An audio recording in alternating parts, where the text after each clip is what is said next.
مرنا چاہیے. چلو بھر پانی لے کر ایجنسیوں سے دھمکی دلانے والوں, تمہارے آقاؤں کے رعب و دبدبے کی زبان کو قبول نہیں کیا تو تم کیا چیز؟ میں نے جب بھی دیکھا تمہارے لیے فکر مند نظر آیا, وزیروں سے لڑتے ہوئے. کبھی تمہارے لیے کون سا پروجیکٹ, بڑے بڑے ہسپتال, کبھی سی پیک کا تحفہ. زلفوں والی سرکار مسٹر بیکار سے صدقے جاواں پر ہاتھ نہ لاواں, ہاتھ لاواں تے پڑیا جاواں, میں کدھر جاواں. چھوکرا آیا ایسی میدان ایک, میں آگا یہ چھوڑا تھاری نیندے حرام کرا گا. یہ چھوڑا تیر تے پوچھا گا کہ اصلی مچھا کے ہوئے راجپوتوں کا فرزند ہے یہ کفیل نظامی. ووٹ آپ کا حق ہے.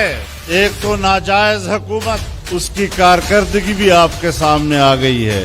آج اس نے ملک کو ڈبو دیا ہے. ایف بی آر کا چیئرمین کہتا ہے پاکستان دیوالیہ ہو چکا ہے. پاکستان کا جعلی وزیر اعظم وہ بڑا ویژن رکھتا ہے اور کہتا ہے ہمارے پاس سال کے 12 موسم ہیں. اتنا عقل مند آدمی ہے, حالات سے واقف. جرمنی اور جاپان یہ پڑوسی ہیں, ان کی سرحدات ملتی ہیں آپس میں, جغرافیے سے اتنا واقف ہے. اب یہ باتیں پتہ نہیں اس نے کس حالت میں کہی, میرے خیال میں شہد پی کر کی ہوں گی. ڈیرہ اسماعیل خان سے جنہیں جعلی طور پر نمائندگی دی گئی, جب پارلیمنٹ میں اس کی سریلی آواز کو لوگوں نے سنا کہ یہ آواز دھاندلی سے آ سکتی ہے, عوام کے ووٹ سے نہیں آ سکتی. تم کہتے ہو مولوی مسجد میں اچھا لگتا ہے, مولوی مدرسے پہ اچھا لگتا ہے. میرے پاک پیغمبر نے جہاں مولوی کو مصلی امامت پر اچھا فرمایا, منبر خطابت پر اچھا فرمایا, وہ امت کی قیادت کے لیے سیاست اسلامی ابھی علماء کے سپرد کی ہے. 2013 کے الیکشن سے پہلے لندن کی سرزمین پر تحریک انصاف کی ترجمان اور اسپوکن پرسن نادیہ رمضان چودھری, مرزا قادیانی کے 5ویں پوتے, مرزا قادیانی کی موجودہ نسل کے سربراہ پوری دنیا کے مرزا مسرور کے پاس جاتی ہے اور کہتی ہے فریڈم آف دا ریلیجن, مذہبی آزادی دیں گے, آپ ہمیں ووٹ دو. مرزا مسرور اس بات کا انکشاف کرتا ہے. آج مولانا کے دیے ہوئے ایجوکیشنل بورڈ سے اس مونچھوں والی سرکار کی پوری فیملی میٹرک اور انٹرمیڈیٹ پاس کر کے بولتی بھی میری قائد پر ہے. ڈوب مرنا چاہیے. چلو بھر پانی لے کر, چلو بڑا زیادہ, یہ نیسلے کی بوتل کے ڈھکن کو لے کر تمہیں ڈوب مرنا چاہیے. اور سنو, جھوٹ بولتے تمہیں شرم نہیں آتی. میرے مقابلے میں تم دھمکیاں تو لا سکتے ہو, بھونس تو لا سکتے ہو, لیکن دلائل کی دنیا میں مقابلہ نہیں کر سکتے. ایجنسیوں سے دھمکی دلانے والوں, انتظامیہ کو اپنی بات سمجھ کے روب داب دلانے والوں, ہمارے قائد نے کہا ہے ہم نے تمہارے آقاؤں کے روب و دبدبے کی زبان کو قبول نہیں کیا تو تم کیا چیز؟ میں نے جب بھی دیکھا وہ تمہارے لیے فکر مند نظر آیا, وزیروں سے لڑتے ہوئے, بحث و تمیز کرتے ہوئے.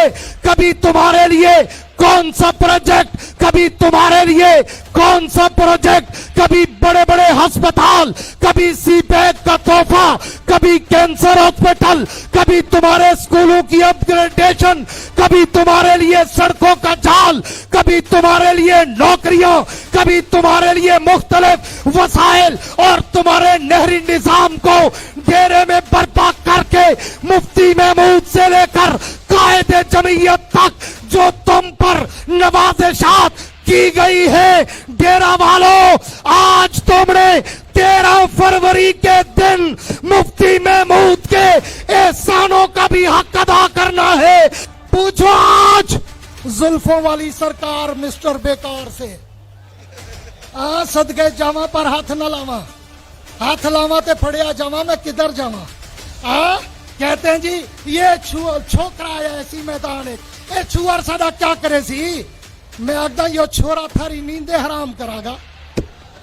یہ چھوڑا تیر تے پوچھا گا کہ اصلی مچھا کے ہوئے راجپوتوں کا فرزند ہے اور راجپوتوں کی تاریخ سے تو برے صغیر کی تاریخ بھری پڑی ہے۔ انشاءاللہ یہ کفیل نظامی اپنے آباء و اجداد کا حق ادا کرتے ہوئے 13 فروری کے دن اپنے حقوق حاصل کر کے تمہیں انشاءاللہ اللہ کی مدد سے فتح کی نوید سنائے گا۔ آنکھیں کھولو، آنکھوں سے زلفیں ہٹاؤ مسٹر، دیکھو میرے قائد کی قوت، وہ قائد جنہوں نے ان کو زبان دی ہے۔ آج ڈیرے شہر کے نوجوان، بزرگ، بوڑھے، بچے، عورتیں، مرد یہ تہیہ کر چکے ہیں کہ اس شہر کا اگر کوئی حکمران بنے گا، میئر بنے گا، تو وہ بنے گا جس کے ہاتھ میں پرچم نبی ہوگا، جس کے سینے پہ کتاب کا نشان ہوگا۔ میرے دوستو، میں اس موقف پر آج بھی قائم ہوں۔ ووٹ عوام کا حق ہے، ووٹ آپ کا حق ہے۔ آپ کے حق کو چوری کرنے کا کسی کو حق حاصل نہیں، اور آپ کا حق آپ کو لوٹا کر ہی انشاءاللہ دم لیں گے۔ ایک تو ناجائز حکومت، اور اب 3 – 3.5 سال کا عرصہ گزرنے کے بعد اس کی کارکردگی بھی آپ کے سامنے آ گئی ہے۔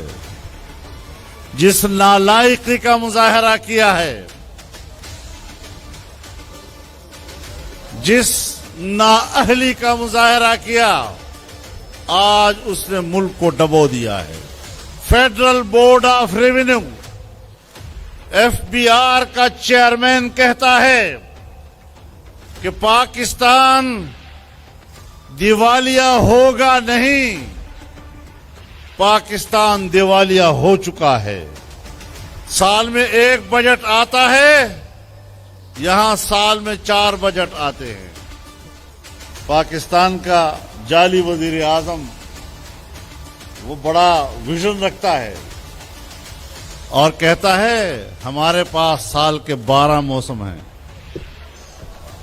اتنا عقل مند آدمی ہے، حالات سے واقف، ویژن رکھنے والا، اور کہتا ہے کہ جرمنی اور جاپان یہ پڑوسی ہیں، ان کی سرحدات ملتی ہیں آپس میں۔ کہاں جرمنی مغربی دنیا میں اور کہاں جاپان مشرقی دنیا میں، اور جغرافیے سے اتنا واقف ہے کہ کہتا ہے جاپان اور جرمنی کی سرحدیں ملتی ہیں۔ اب یہ باتیں پتہ نہیں اس نے کس حالت میں کہی ہیں، میرے خیال میں شہد پی کر کی ہوں گی۔ ڈیرہ اسماعیل خان سے جنہیں جعلی طور پر نمائندگی دی گئی، جب پارلیمنٹ میں اس کی سریلی آواز کو لوگوں نے سنا تو یقین آ گیا کہ یہ آواز دھاندلی سے آ سکتی ہے، عوام کے ووٹ سے نہیں آ سکتی ہے۔ یہاں کے لوگ اور یہاں کے جعلی نمائندے ڈیرے کو ڈبو رہے ہیں، انشاءاللہ نہ پاکستان کو ڈوبنے دیں گے، نہ ڈیرہ اسماعیل خان کو ڈوبنے دیں گے۔ آج پاکستان کا غریب آدمی، اس کے جیب میں اتنی طاقت نہیں ہے کہ وہ اپنے بچوں کے لیے راشن خرید سکے۔ آج ایک غریب آدمی کے پاس اتنا پیسہ نہیں کہ وہ اپنے بچوں کے لیے دوائی خرید سکے، اور جب الیکشن آئے گا تو خزانے سے پیسے آپ کو ملیں گے، اور پھر گلی کوچے میں آپ پیسے بہائیں گے اور کہیں گے میں تو آپ کو پیسے دے رہا ہوں، آپ کی گلی کو پکا کر رہا ہوں، آپ کے گھر میں ٹوٹی لگا رہا ہوں، آپ کے گھر میں میٹر لگا رہا ہوں۔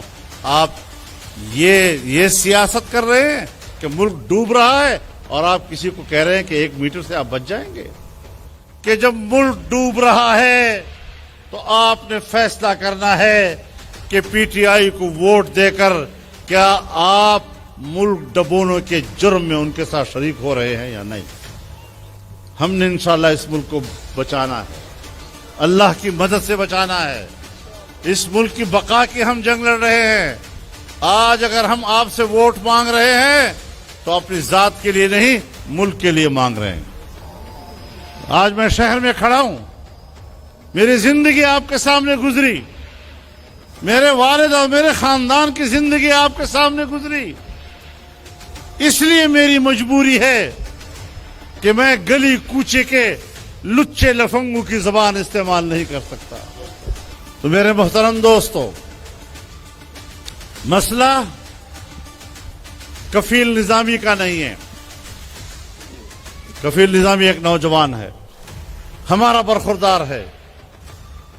مسئلہ یہ ہے کہ آپ نے بلے کو ووٹ دے کر ملک کو تباہ کرنا ہے یا کتاب کو ووٹ دے کر ملک کو آباد کرنا ہے.